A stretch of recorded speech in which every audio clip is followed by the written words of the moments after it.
예,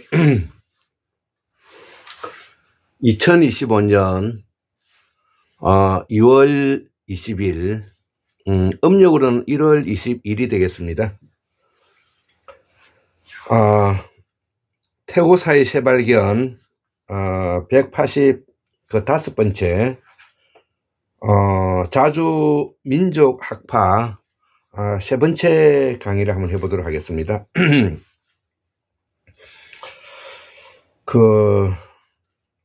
을사조약이 1905년에 있었는데요. 지금까지 120년 만에 이 환국사 복원 작업에 자주 민족주의 학파가 드디어 헤게모니를 잡았다는 것입니다. 그래서 앞으로 10년간 이 조선의 역사를 정비해야 된다. 이런 제목이 되겠는데요.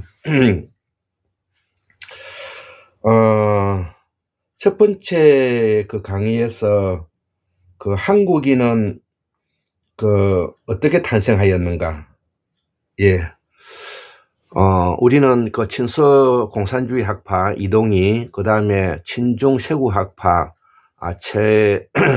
최익현이, 그 다음에 친일 개화파 김옥균이, 친미 기독교 학파 이승만이, 그 다음에 자조민족주의 학파 신채호, 이런 대표적인 사람을 이야기했고요.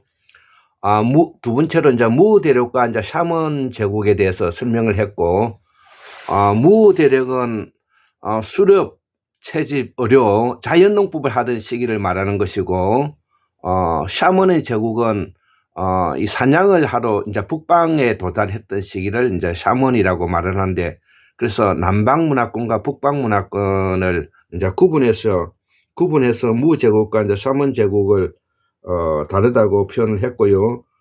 또 이 태고사와 상상고사, 상고사, 고대사가 있는데, 태고사는 인간이 호모사피엔스가 지혜를 갖추고 우리의 먼 조상이 되는 이 호모사피엔스가 10만 년에서부터 시각적 언어에서 상징 체계를 가지고 있는 언어적 사고를 하면서 기억연산 판단 과정을 거쳐서 낮에는 해마에 저장되었다가 밤에 이제 전두엽으로 옮겨가면서 인간이 드디어 있지도 않는 것을 만들어내는 기술을 가지면서 서로 뒷담화도 하고 상상하고 상의하고 있지도 않는 것을 있다고 만들어내는 그런 기술을 가지면서 인간이 가지고 있는 영성과 영혼, 이런 하느님까지 이렇게 생각할 수 있는 드디어 기회를 잡았다는 것입니다.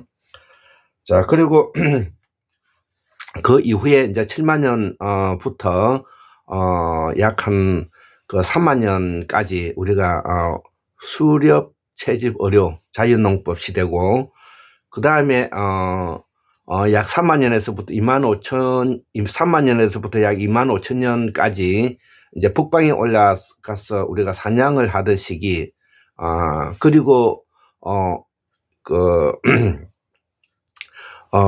마지막 빙하기가 끝나고, 마지막 빙하기가 끝나는 시점까지, 그 이후에 이제 빙하기가 끝나고 난 이후에 1만 2천 년 빙하기가 끝나고 한 3천 년 정도의 이 혼란기를 거쳤다가 9천 년 전부터 수로를 이용한 농경이 시작되면서 인류가 드디어 농경 사회로 접어들면서 우리가 이렇게 발전해 왔다는, 문명사를 발전시켜 왔다는 이 부분이 바로 이제 우리가 고대사가 되는 것입니다. 자, 그래서 두 번째 우리가 강의는 우리는 이 샤먼 제국의 바탕을 두고 있는 삼지제도, 삼만일통에 대해서 이야기했고, 또 우리가 왜 삼만일통에 관련되어 있는 삼지제도에 대해서 관련된 우리가 공부를 해야 되는가. 그래서 삼지제도라 하면 지금 현재 가톨릭의 본부가 있는 이 교황청이 있는, 로마 교황청이 있는 것처럼 샤먼 제국의 삼지제도의 핵심적인 센터는 바로 용궁전인데요. 용궁전. 자, 그리고 이 용궁전은 제사장 계급, 군사 계급, 우리가 생산자 계급으로 이루어져 있는 것이 이게 그 일통의 이제 우리가 연방제 체제를 가지고 있는 것이고요. 환인, 환웅, 당군 이렇게 표현되는 것도 다 거기에 표현되는 말이고, 우리가 은나라, 하나라, 주나라 이것도 같은 어떤 그 형태를 가지고 있는 것이죠. 우리가 가톨릭으로 오가지고 성신, 성부, 성자 이런 것도 같은 것이고, 고구려 백제 신라, 작금에 지금 이제 우리가 민주공화정에서 행정, 사법, 입법, 그 다음 진한 마음 변환 이런 것들이 다 삼지제동의 바탕을 두고 있는 내용이라고 두 번째 강의에서 설명을 했습니다. 간단하게 한 5분에 걸쳐서 설명을 하고, 오늘은 이제 그 내용은 세 번째 강의는 학문을 하다가 보면은 주변에 어떤 사람에게 영향을 이제 받지 않을 수가 없다는 것이죠. 자, 그래서 저도 꾸준하게 뭐냐면 지금까지 공부를 해오면서 율곡 이중재 선생님, 유창균 선생님, 그 다음에 공우 강산 박사님, 대구 박민호 선생님, 그 다음 박인수 선생님, 그 다음에 박문호 선생님, 그 다음에 최동석 선생님, 뭐 이런 분들의 이제 도움을 받으면서 이제 여기까지 오게 됐는데요. 그 다음에 손승태 선생님, 한부울 선생님, 뭐 이런 분들이죠. 그 다음에 빠뜨릴 뻔했다. 문성서 선생님의 이렇게 도움을 받으면서 저도 지금 현재 우진히 가고 있는데요. 자, 우리는 지금 현재 이 학문이 떨어졌던 시대에서 이제 학문을 복원하고, 학문에 이제 새로운 뭐냐면은 지평을 내려갈 수 있는 좋은 기회를 맞이했다. 이덕일 선생님의 우리가 그 역사 교과서, 새롭게 쓴 역사 교과서 같은 것도 우리가 큰 도움이 되는 것입니다. 자, 그래서 지금 현재 제가 강의하고 있는 내용 중에서는 특히 미주 대륙에 있는 오대오 조선과 그 아메리카 대조선의 그 이야기 중에서 우리가 손승태 선생님의 우리 민족의 이동 경로, 우리 민족의 이동 경로의 멕시코, 미국, 그 다음에 뭐냐면 태극마크 여기에 대해서 설명을 했고, 그래서 온누리에 우리 조선의 종교 문화, 신앙, 이런 것들이 이제 퍼져 있었다는 것을 우리가 확인하는 길들이라는 것이죠. 자, 그래서 무의 제국에서 북방 샤먼 제국 사냥이죠. 에서 농경혁명, 여기서 농경이라는 것은 수로를 이용한 농경을 말하는 겁니다. 그 다음에 청동기혁명에서 가장 핵심적인 것은 이동을 쉽게 할 수 있게 했던 청동기 수레바퀴가 핵심이 되겠고요. 그 다음에 철기혁명, 그 다음에 우리가 화약혁명 이런 거를 가지면서 이런 것을 통해서 인류의 문명사는 발전하고 변화하였다는 것이죠. 그래서 이는 꼭 필요하고 중요한 일인데, 자, 우리가 순다대륙, 순다환인 이야기를 했고요. 그 다음에 북상에서 우리가 서해대평원, 그 다음에 연해주 간도를 거쳐서 그 다음에 아무르강에 이르고 그 지금 흑룡강성을 말하는 겁니다. 자, 여기서 동서남북으로 이제 퍼져나가서 우리가 바이칼 마고성, 그 다음에 코카서스, 메소포타미아, 이집트 문명, 크레타 문명, 미주 오데오 문명, 유카탄 반도, 마야 문명, 아즈텍, 마야, 잉카 이렇게 우리가 기억하면 좋겠고요. 자, 그래서 이 순다 대륙에서 서쪽으로 간 것을 우리가 나가마야라고, 그리스 로마의 근원이 되었고요. 북쪽으로 갔던 것이 바로 우리가 티벳, 몽골, 위글마야가 되겠고요. 카라마야, 일본, 한국, 그 다음에 유카탄 반도, 이 마야 문명이, 그래서 우리가 마야라는 말이 나오겠습니다.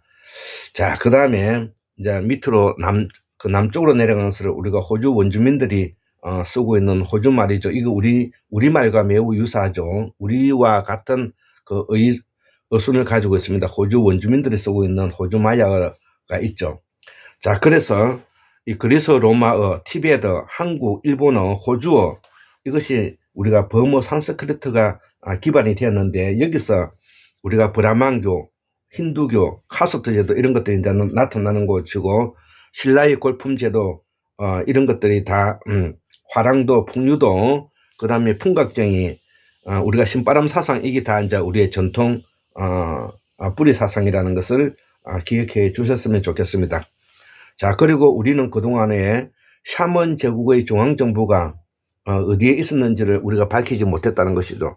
한 가지 분명한 것은 지금으로부터 BC 1427년도에 지중해의 크레타 섬에서 크레타 문명이 제1궁전, 제2궁전이 망하게 되는데요. 거기에 얼마나 고도의 뭐냐면은 문명이 발달했는 것을 확인할 수가 있는데, 거기에는 바로 수세식 그 돌로 만든 수세식 화장실이 있을 정도로 지금으로부터 약 3,400년 전에 그런 것이 있었다는 것은 그 당시에 샤먼 제국의 중앙정부가 있었다는 만큼은 분명하게 드러나는 일인데, 이거를 우리가 용궁전이라고 합니다. 용궁전.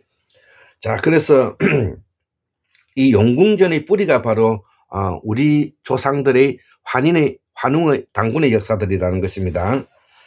자, 그래서 우리는 그동안에 샤먼 제국의 중앙정부가 어디에 있었는지를 밝히지 못했는데, 한 가지 확실하게 이제 밝혀진 것은 크레타 문명의 멸망과 함께 그들이 동서남북으로 이전했다는 것이죠.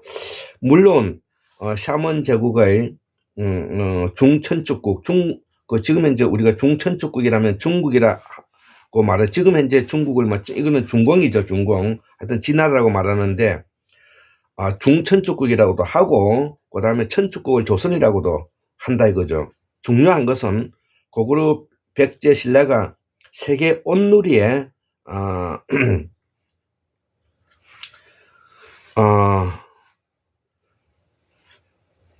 있었던 이 삼지 제도가 요구받았다는 사실이라는 것은, 삼지 제도가 요구받았던 사실이라는 것이죠. 그래서 우리가 샤먼 제국, 샤먼 문명을 썼던 박용수 선생님의 샤먼 제국, 샤먼 문명에서 언급하고 있는 내용은 크레타 문명을 말하는 것 같다. 자, 그래서 제1궁전, 제2궁전의 내용이 이 말을 하고 있는 것 같고, 이후에 미케네 문명이 대륙 침략을 받아서 용궁전은 옮기게 됐는데, 서쪽으로 대서양을 건너서 미주 오대우에 도착하여 인디언 원주민과 교류 교감하고, 동쪽으로는 태백이 되어 조선반도를 거쳐 일본 열대에 이제 다다라 동북 아시아로 오게 된 내용을 이야기하는. 그래서 우리가 순다 대륙 서해 대평원, 그 다음에 연해주, 그 다음에 아무르강 흑룡강성을 바탕으로 해서 툰투라 지역을 따라서 그 당시에 알래스카와 이 지역은 바로 그 바다가 아니고 바로 빙하기 때는 육지로 이어져 있었기 때문에 서쪽으로는 핀란드에 이르고 동쪽으로는 오데호에 이르는 그 강력을 우리가 생각할 수가 있다는 것입니다. 자, 그래서 용궁전이 이제 이게 우리가 가장 중요한 샤먼 제국의 가장 중앙 본부인데요. 센터죠, 센터. 그래서 서쪽으로는 대서양을 건너서 미주 오데우에 도착하여 인디언 원주민과 교류 융합하고, 동쪽으로는 태백이라고 하는데 조선반도를 거쳐 일본 열대까지 이제 다다르게 되었고, 북쪽으로는 흑룡강성, 그 다음 첩지반도, 캅차크 반도, 그 다음에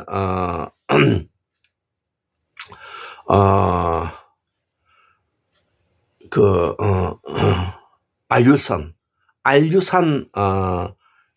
해안을 따라서 우리가 캐나다 그 서부에 이제 도착했다는 뜻입니다. 알류산 열도를 따라서 이동했다, 이 이야기입니다. 여기에 대해서는 우리 손성태 박사님의 책에서 두 권으로 잘 설명하고 있죠. 자, 그래서 북쪽으로는 흑수라고 해서 몽골이 되었으며, 이 바이킹이 되었으며, 남쪽은 인도가 되었다는 것이죠. 자, 그래서 이 샤먼 제국은 요 이야기는 이제 마고성에서 이동해가지고 동서남북으로 퍼져나갔다는 이야기를 하고 있는 것입니다. 북쪽으로는 몽골이 되었고, 남쪽으로는 인도 쪽으로 내려왔다는 뜻입니다. 그래서 이 샤먼 제국은 고조선은 농사의 왕이고 우리가 환인, 환웅, 당군 있어서 환인은 제사장을 말하고 환웅은 군사 계급을 말하고 환인은 그 농사의 왕인데 이때 이미 농사가 정착화돼서 농사를 짓는 것을 토대로 하고 있는 바탕 위에서 나라가 건설된 것을 우리가 당군이라 하고 물론 당군이 중심이 되었지만 군사 계급으로서 환웅이 있고 제사장 계급으로서 또 환인도 같이 있는 삼원일체 삼지 제도를 가지고 있다. 이거를 우리가 명심해야 되겠습니다. 자, 그래서 농자 천하지 대본이란 말이 여기서 나오게 되고요. 무당과 무속의 구호가 이제 여기서 나오게 되고, 즉 농사를 많이 짓다 보니까 성과 속이 이제 구분되면서 무당과 무속이 바로 국민 할 때 국자도 뭐냐면은 바로 이 이제 서민을 말하는 겁니다. 자, 그래서 이 무당과 무속을 성과 속으로 볼 때 속을 이루는 말이라고 이렇게 이제 우리가 볼 수가 있죠. 자, 그러면 성은 누구냐? 성은 우리가 바로 뭐냐면은 황제, 왕, 이런 그 대부, 제후 이런 사람들을 사대부 이런 사람들을 이제 성이라고 하는데요. 성과 속을 우리가 구분해야 된다는 것입니다. 그래서 성은 당연히 대부, 제후, 사대부, 뭐 선비 이런 것을 양반까지 말을 하고 무당과 무속은 뭐냐면은 거기에 있는 일반 서민들의 그 일반 백성들 양인들을 말하는 겁니다. 이들이 전제 왕권 국가에서 양반들이고 일명 이제 그 지식인들이고 문자 계급이라고 표현하기도 합니다. 자, 그래서 이 사람들을 샤먼의 성현이라고 말을 하는 것이죠. 그래서 성현과 무당, 무속은 계급적 차이가 엄격하였는데 유교의 한 갈래인 노자, 장자, 도교가 이들과 결합한 이유다. 자, 여기서 한 가지 또 제가 설명해 드리고 싶은 부분은 우리가 춘추 시대 때 춘추라는 역사서가 있지 않습니까? 노나라의 12개 제후국의 이야기를 적은 것이 바로 춘추인데 춘추는 봄, 여름, 가을, 겨울, 추나 추동의 역사를 적은 것이다 이거죠. 자, 그래서 춘추는 바로 샤먼 제국에 편입되어 있는 이야기고 그 다음에 우리가 주나라의 봉건제도 주대에 오면은 바로 샤먼 제국의 제사장 계급이 힘을 잃고 군사 계급이 활거하여 분리 독립하여 제후국을 이루고 있는 시기를 우리가 주나라라고 말을 한 겁니다. 그렇기 때문에 이 공자의 조상들은 은나라에서 나온 것은 바로 샤먼 제국의 기본 틀을 가지고 있는 시기다. 이 이야기를 우리가 알고 있으면 되겠습니다. 다음에 다시 한번 설명하겠지만 우리가 춘추 시대를 BC 770년에서 470년까지다 이렇게 일단은 이렇게 또 이야기해놔도 금방 잊어버리니까요. 자, 그래서 전국 시대는 BC 475년에서 221년까지다 이렇게 이제 일단 기억해 주면 좋겠습니다. 중요한 것은 춘추라는 역사서는 바로 샤먼 제국의 역사서다. 이렇게 이해하면 좋겠습니다. 자, 그래서 조선의 유자들은 이들을 철저히 배격하였는데 우리가 마지막 삼지제도의 모습을 보고 있는 것이 이게 대명조선, 동국조선, 열도조선을 말하는 것인데요. 이 생산자 계급을 지칭하는 것도 이런 이유다. 자, 이들이 무사계급, 군사계급과 결합한 것이 일부 사무라이 계급이고 이거를 일본 열도 조선이라고 말하고 일본은 군사계급이 양반이고 군사계급의 양반이 바로 통치해왔던 쇼군이 나라를 다스리는 삼지제도의 원형을 그대로 가지고 있는 나라다. 이렇게 이해하면 우리가 일본을 이해하는데 훨씬 이해하기 쉽고요. 우리는 삼지제도를 가지고 있었는데 우리가 대표적으로 AD 527년대 2차 도내 선교와 함께 법호왕 때 불교를 국교화하면서 삼지 세력인 기반인 소위 말하는 샤먼 제국의 기반인 풍류도 사상을 우리는 뭐냐면 탄압하게 이르게 되어서 통일신라 고려 조선을 오면서 전제 왕권 국가의 중앙 집권적 형태를 가지고 있었던 나라였다. 그러나 그 속에 가지고 있는 삼지 제도의 갈등과 모순이 표출화되어 있고, 지금 현재도 삼지 제도가 가지고 있는 고구려 백제 신라의 이 분리 형상을 빨리 삼원일체 연방제 체제로 방향을 바꿔서 우리가 한국을 통일해 나가야 된다, 이런 이야기를 하고 있는 것 같습니다. 그래서 이들은 샤먼 계급인 무속과 무당이 주술화된 이유가 여기에 있는데요. 우리가 고려 조선은 불교 속에 불시잡변 이런 게 있고요. 그 다음에 무당과 무속의 소격서 격파 조광조가 했죠. 배격한 이유가 여기에 있다는 것이죠. 자, 그래서 샤먼과 이 무속과 무당을 큰 차이가 있다. 나는 샤먼 제국을 부활하고자 하는 것인데, 샤먼 제국은 바로 마한 진한 변한 고구려 백제 신라 삼지 제도를 부활하고 연방제 형태로서 통일해야 한다는 의미이기 때문에 우리가 샤먼 제국을 부활해야 된다는 의미가 있고, 삼지 제도의 삼원일통을 이루어서 앞으로 우리의 자주자립 자치의 연방제 통일 형태로 우리가 나아가야 된다, 이 이야기를 하고 있는 것입니다.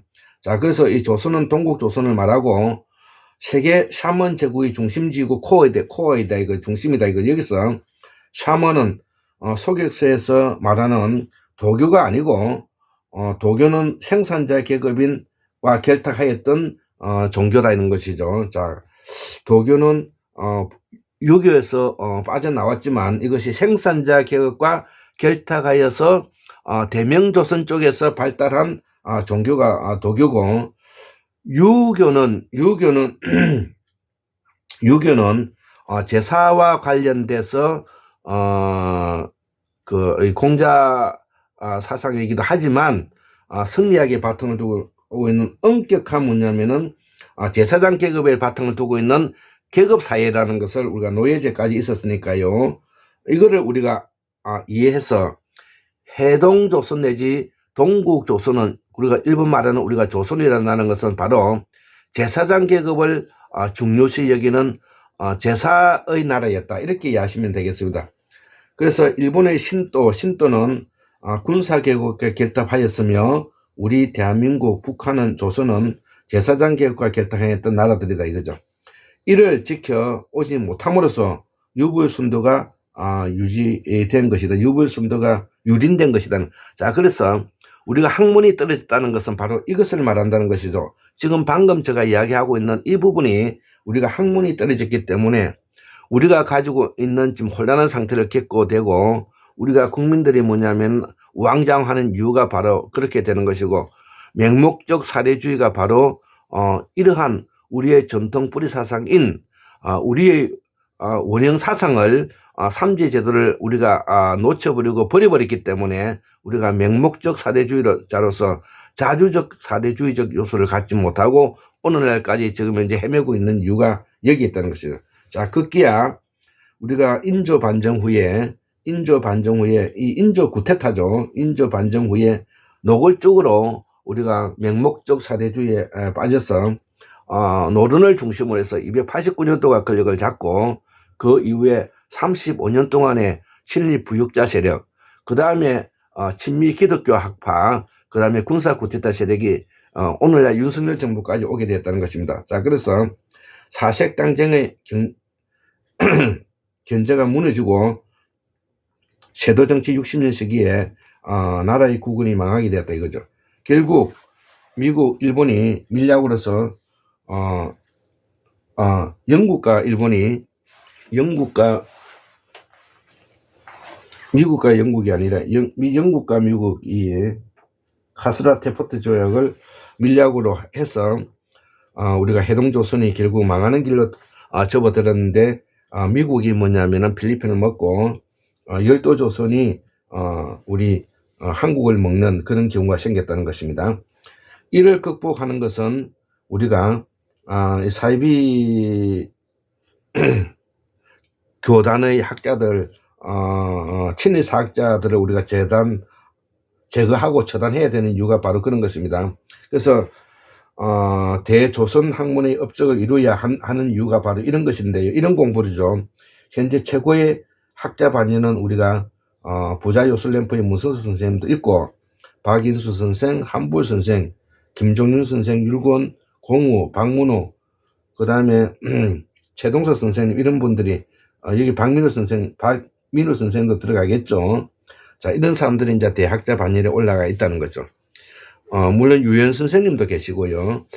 자, 여기서 우리가 박용수 선생님도 들어갑니다.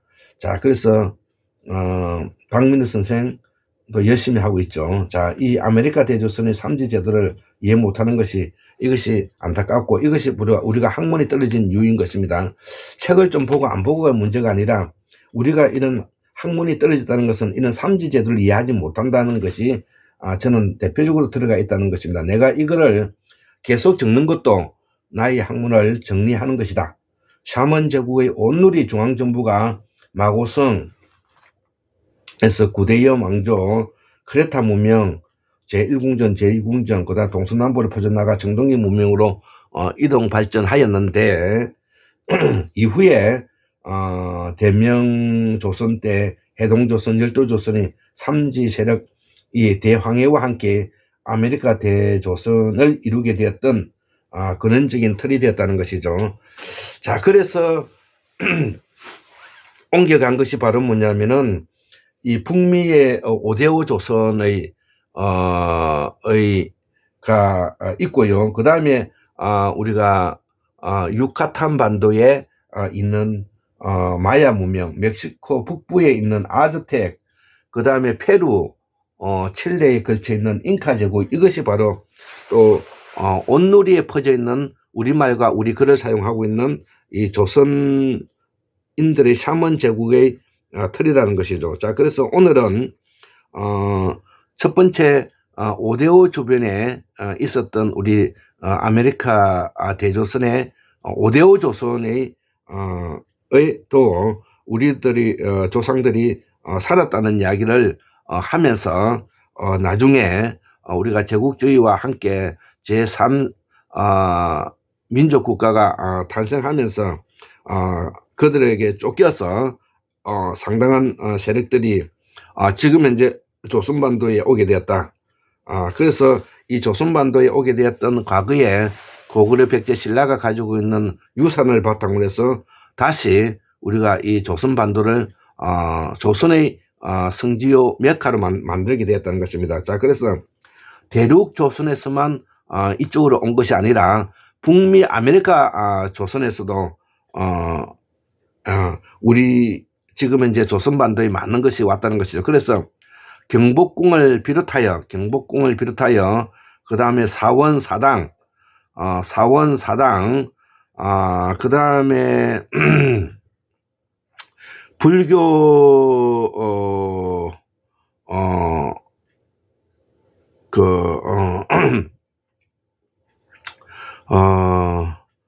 건물, 불교 건물, 이런 것들이 모두 다 뭐냐면은 오래전부터 뭐냐면은 있었던 것이 아니라 우리가 17세기, 18세기, 19세기 걸치면서 그 중국 대륙에 있었던 그 우리의 양반 세력과 북미 조선에 있었던 양반 세력들이 일로 우리가 들어와서 오늘날의 조선 반도를 이루고 있다. 이렇게 이해하시는 것이 맞을 것 같습니다. 자, 그래서 아즈텍, 마야, 잉카 제국에 있었던 세력들도 이 조선에 모여들게 되었다는 것이죠. 그래서 이 마야 제국은 유카탄 반도에 있는 핵심 문명이고, 이 마야 문명은 한대, 온대, 열대가 고루 퍼져 있는 가장 살기 좋은 곳이고요. 문명사에게 가장 중요한 것이 바로 청동기 혁명인데, 구리의 발견과 주석의 연금술이 혈안이 된 시기가 바로 우리가 크레타 문명, BC 1427년에 크레타 문명의 그 망하면서 이것이 대서양을 건너서 육한단 반도에 도달하였고, 그 이후에 북미 남북 잉카가 망하는 그 시기까지 이 청동기 문명으로 있었다는 내용을 우리가 기억해야 되겠습니다. 자, 그래서 위치는 소 아메리카 지역이고 중앙아메리카 에 위치해 있다는 것이죠. 자, 그래서 BC 2000년에서부터 AD 17세기까지 약 3800년간 번영을 누린 문명이 바로 이 아즈텍 마야 잉카 문명이라는 것입니다. 자, 그래서 아즈텍 마야 잉카 문명도 우리의 인디언들이 우리의 옛 조상들이라는 것을 우리가 함께 기억해야 되겠습니다. 그래서 이 마야 문명의 대표적인 그 역사에 시작되는 것이 현재 밝혀진 것으로는 고졸기 시대라 해가지고 BC 8000년까지 지금으로부터 약 10,000년 전에 이 마야 문명이 잉태하기 시작했다. 즉 다시 말하면 마고성에서 동서남북으로 퍼져나가서 코카서스 산맥의 9대 이어 왕조 술을 이용한 농경을 시작했던 그 시기를 우리가 대표적으로 그 농사의 신농시라고 말을 하는데, 이 마야 문명도 BC 8000년경의 고졸기 시대 때 약 10,000년 전에 시작되어서 그 다음에 선고전기라 해가지고 BC 2000년 지금부터 약 4000년 전이고요. 그 다음에 선고기가 있고 선고전기가 있고 후기가 있죠. 선고전기, 선고기가 있고 선고후기, 예, 선고후기, 선고전기, 선고후기. 자, 그래서 선고기는 AD 250년, 선고후기는 AD 950년. 이래서 우리가 1697년 17세기 말에 노페텐 함락으로 인해서 스페인에 망하면서 우리의 아즈텍 마야 잉카 문명이 스페인에게 우리가 굴복하게 되는 그런 계기가 되었다는 것입니다. 자, 그 이후에 우리의 이 후손들이 우리의 선조들이 여기에서 많은 뭐냐면은 민족주의 운동을 일으키고 그리고 그 백인들에게 탄압을 받으면서 남북 전쟁도 치르면서 오늘날에 이 원주민들이 지금 백인들과 많이 섞여서 살고 있는 것입니다. 자, 그래서 그 중심에 우리가 이 크레타 문명의 기술이 이전되었고, 이 문명이 청동기 문명의 핵심이고, 이 아즈텍 마야 잉카 문명을 철기 문명 없이 스페인에게 멸망하였다는 것이 1697년 노페텐 함락으로 해서 우리의 조상들이 북미 대륙에 있는 우리의 조상들이 망하게 되었다. 이 이야기를 오늘 세 번째 강의를 하면서 마치도록 하겠습니다. 예, 감사합니다.